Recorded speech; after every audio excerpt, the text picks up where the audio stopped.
E essa insegurança que você falou da Érica, né, é comum, a gente já falou em vários episódios aqui, que as mulheres acabam de ganhar o bebê e, assim, querem tomar remédio para o leite secar, para poder fazer a plástica. E eu fico imaginando que você, como educador físico também, aquelas mulheres que querem voltar rápido, uma semana depois, igual a Rafa, rolando lá, desesperada, querendo... Olha, aí também tem que dizer não, né?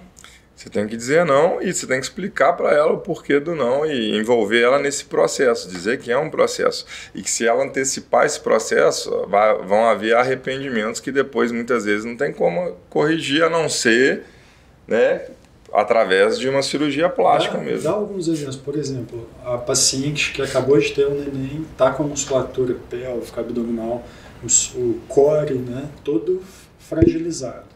Se ela começa pegando muita carga, sem preparo nenhum, o que fisicamente ela pode sentir, o que ela pode ter de prejuízo? Excelente pergunta, Thiago. Ó, vocês vão ver que tudo eu falo depende, porque não tem receita de bolo e o bom profissional, ele literalmente ele entende indivíduo a indivíduo com sua história para prescrição. Então, não fiquem bravos comigo porque eu falo depende. Depende de quem é o indivíduo que está chegando ali, qual é a história dele, como que foi essa gestação, se ela treinava antes, se ela não treinava antes, enfim. Mas, como eu disse, essa musculatura que se perde tônus, ela é uma musculatura antecipatória profunda e ela promove ajustes finos para que você tenha movimentos articulares corretos. Então você imagina a pessoa querendo jogar carga sobre uma estrutura extremamente flácida que não está com esse time antecipatório, não está corrigindo os movimentos inadequados. Então ao fazer isso ela pode gerar uma alteração trocanteriana, onde ela vai ter uma artrose de quadril que nunca mais ela vai conseguir. Falando para leigo, o que é uma artrose de quadril? O que isso... A articulação do quadril, basicamente, ela é uma área côncava e uma convexa, que é a cabeça do fêmur que se liga ali. E ela faz movimento para tudo quanto é lugar. A gente chama de planos e eixos anatômicos, vamos dizer assim. Mas é movimento para cima, para baixo, para frente, para trás, para um lado, para o outro, rodando, tá? Então significa uma articulação muito livre e que os músculos que cruzam essa articulação é quem dita o ritmo dessa articulação. Só que existe um sequenciamento ótimo para qualquer movimento e os músculos vão ditar esse ritmo. Esses músculos profundos que estão todos alargados, eles agem um pouco antes desses músculos que fazem os movimentos, para que qualquer movimento que comece errado, ele vai dar um ajuste e coloca o movimento dentro do eixo de rotação da articulação. É como se fosse um alinhamento do carro. Aí, nesse momento, você perdeu aquele sensor de alinhamento do carro. Vamos fazer essa, metaforicamente falando.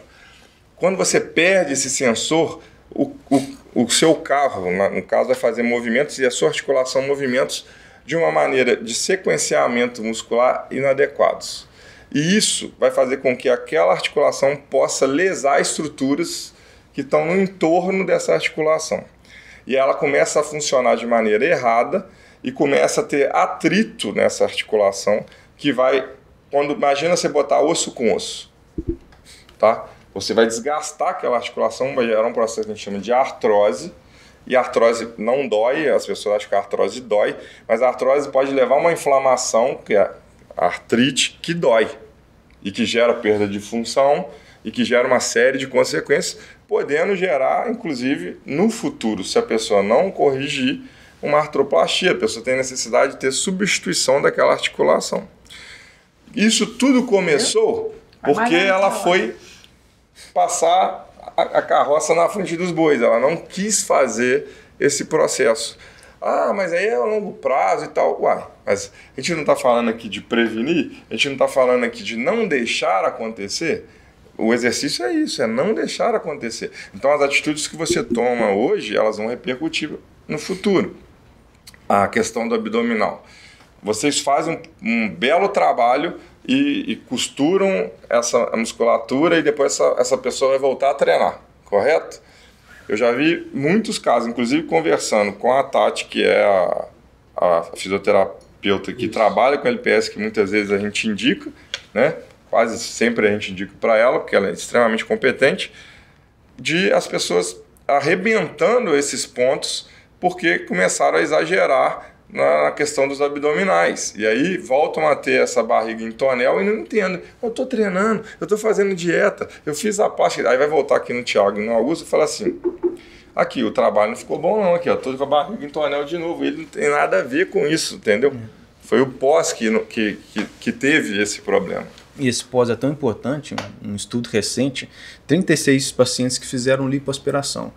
A metade faziam atividade física, conseguiu manter o resultado a longo prazo, 5 anos.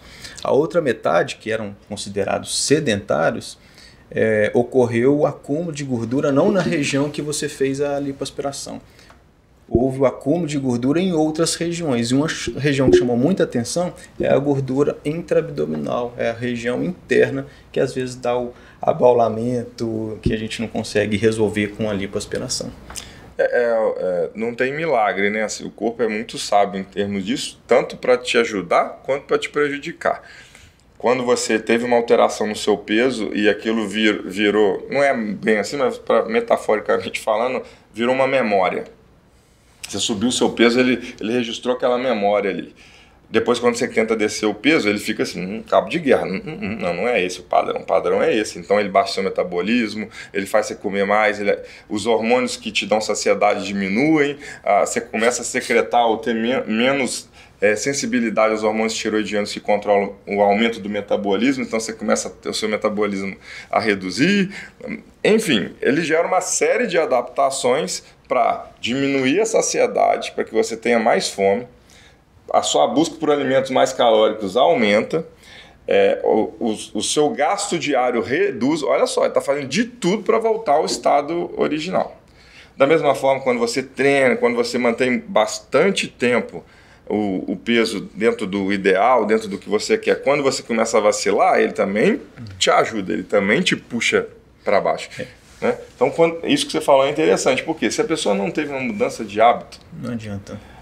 O que você fez não tem como ser perene. Ela vai acontecer. E tem estudos que mostram realmente isso, que se a pessoa não muda o hábito de vida, ela vai ter reposição de gordura em outras áreas, costas, tríceps. A lipoaspiração não é para emagrecimento. Então, a lipoaspiração, a cirurgia plástica tem que vir num combo aí de atividade física, de educação alimentar.